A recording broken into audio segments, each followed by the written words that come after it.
Hey, what's going on, guys? Mangumson here. I got a question. Does this make sense to you? Well, it will in just a bit. Stick around, and you'll be one step closer to become legend.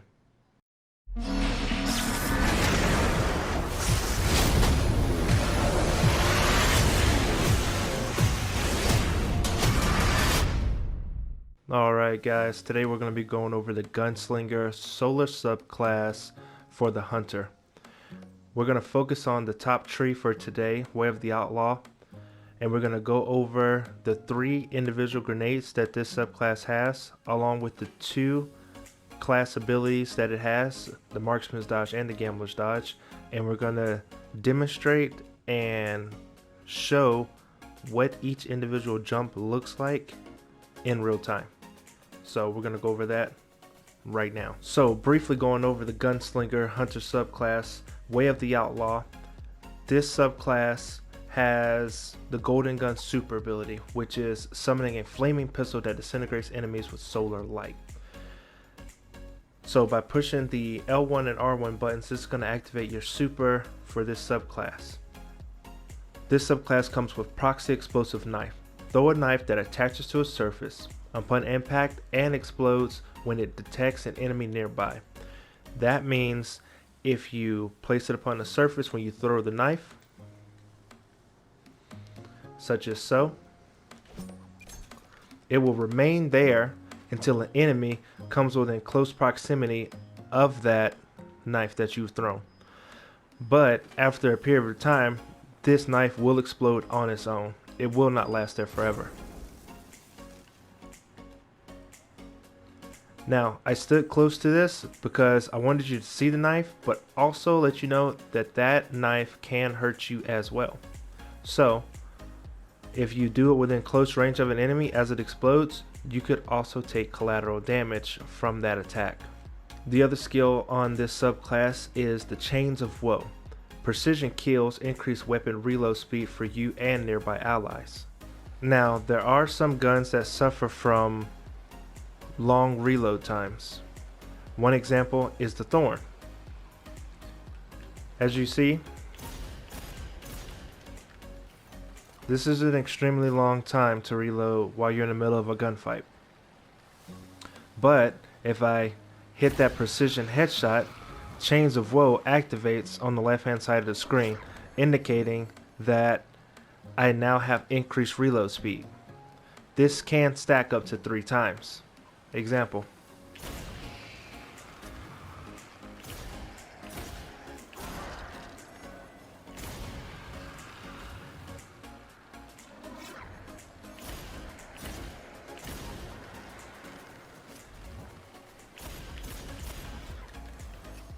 And that gives me a really fast reload speed. This not only works for your kinetic, but it also works for your energy weapon and heavy weapon, respectively, if you get those precision headshot kills.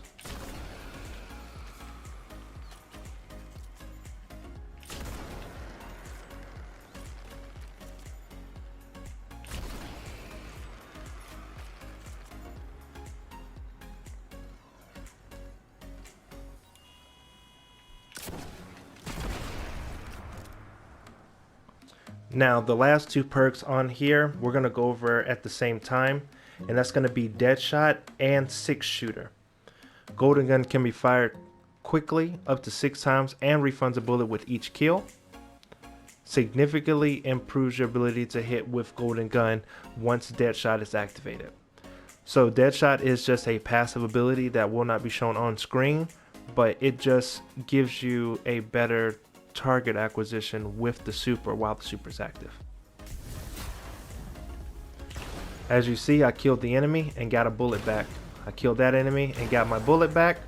But if the enemy is beefier, you can just unload all the rounds within that enemy, and then once that enemy is defeated, if you have that final bullet, then it will refund it back as well. The incendiary grenade is a grenade that can be used for different things. It is a ball-like grenade that is to be thrown. It can bounce, which I'll show here in a second. and it will explode with a radius and also cause a slight burn damage over time. So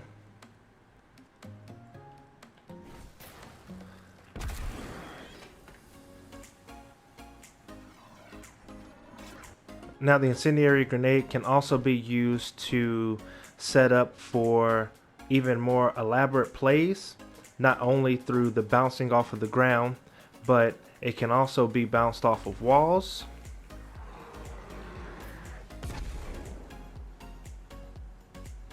which will also create that explosion once it detonates, causing that burn damage over time.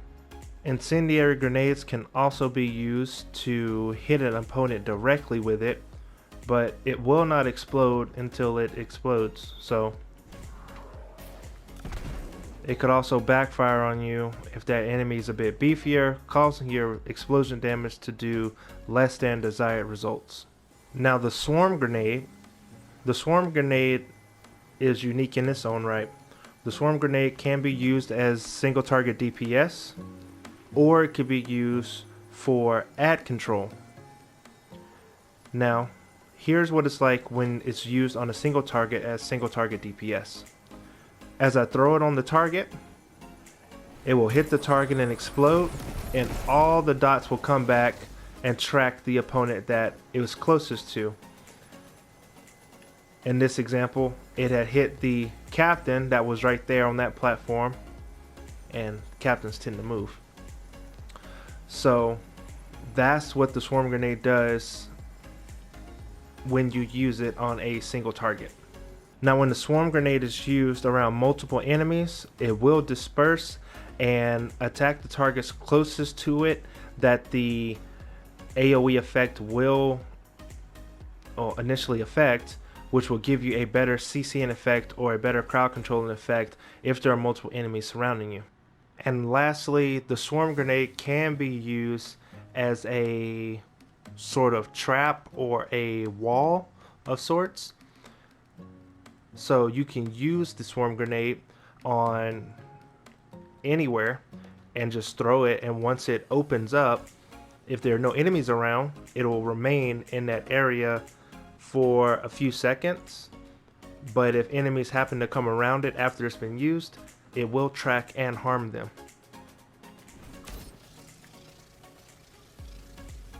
It covers a very decent amount of area for it to be effective and lasts for a pretty good amount of time. And lastly, we have the trip mine grenade. The trip mine grenade can be used just like all the other grenades, but this one is able to stick to enemies as such. And if any nearby enemies are around them within that radius, it will damage those nearby enemies as well. This also applies to Guardians in the Crucible. It will stick to Guardians in the Crucible. It can also be used to set up enemies for a different approach on hitting an enemy with a grenade that may be out of reach.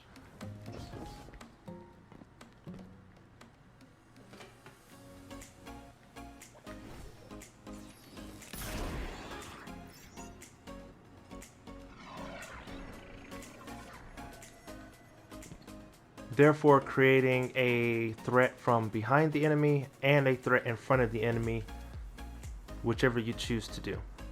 Also, just like the swarm grenade, you can use this to block off areas such as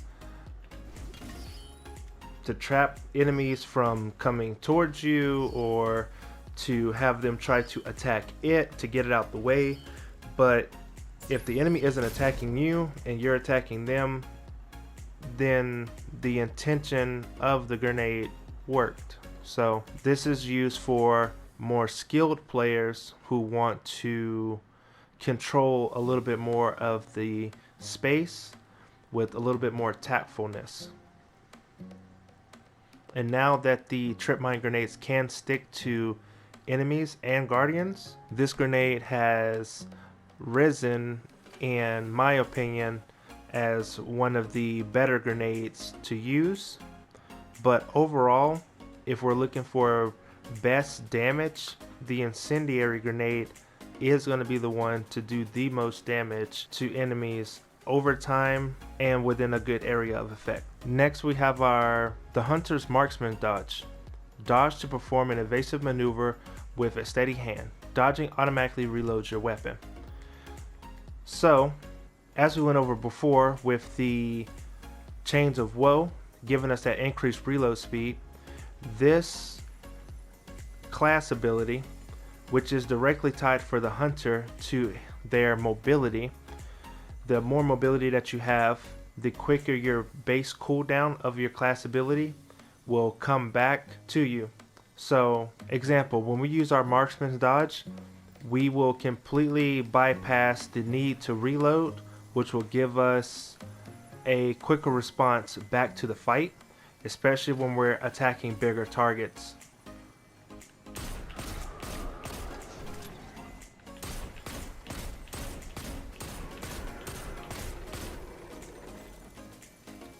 Now, we do not have to be within a close proximity for this to activate. The Gambler's Dodge, however, you do have to be within a certain radius of your opponent in order to get the full benefit of this recharging your melee ability.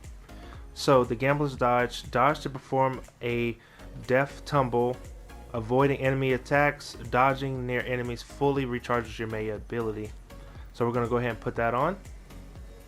And we're going to use our melee ability now.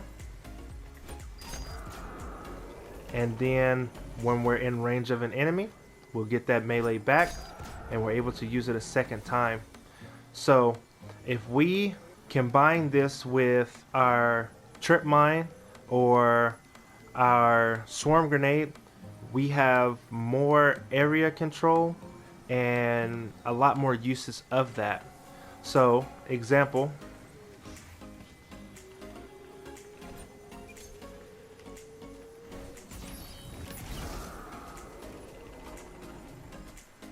so I have area control around him on all sides, whether he moves to the right, whether he moves to the left, or he pushes in front of me.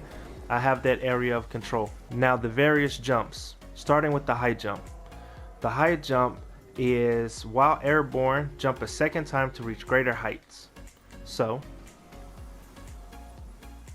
we're going to use this canister here as a height indicator. So with our high jump, that's one jump, and that's our high jump. I completely missed it. I jumped so high. I would literally have to look down to see where I was landing. I jumped so high. Strafe jump. While airborne, jump a second time with strong directional control. One jump.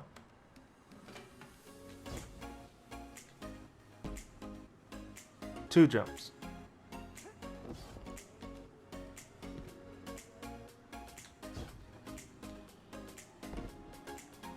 As we jump straight into the air, it does feel like a high jump. But if we were to push to the right, or if we push back to the left, we get that strong aerial control. This is aerial control with high jump.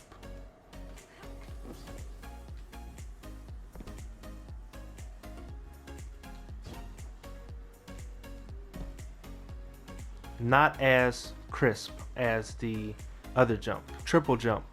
While airborne, sustain your air control with a second or third jump. One jump. Two jump. Three jumps. We will reach the heights of high jump. We get a little bit more aerial control like the strafe jump. We go a lot further with our aerial control with the triple jump than we did with the strafe jump. It's not as crisp as a movement, but if I wanted to go to the left and then try to go back to the right, I can stop myself from A, falling off a ledge, or B, if I miss something, I get a second chance to jump back on that. But as always, all good things must come to an end. That wraps up Way of the Outlaw. Thank you guys for watching, and if you want to see more videos, don't forget to like, share, and subscribe, and I'll see you in the next one.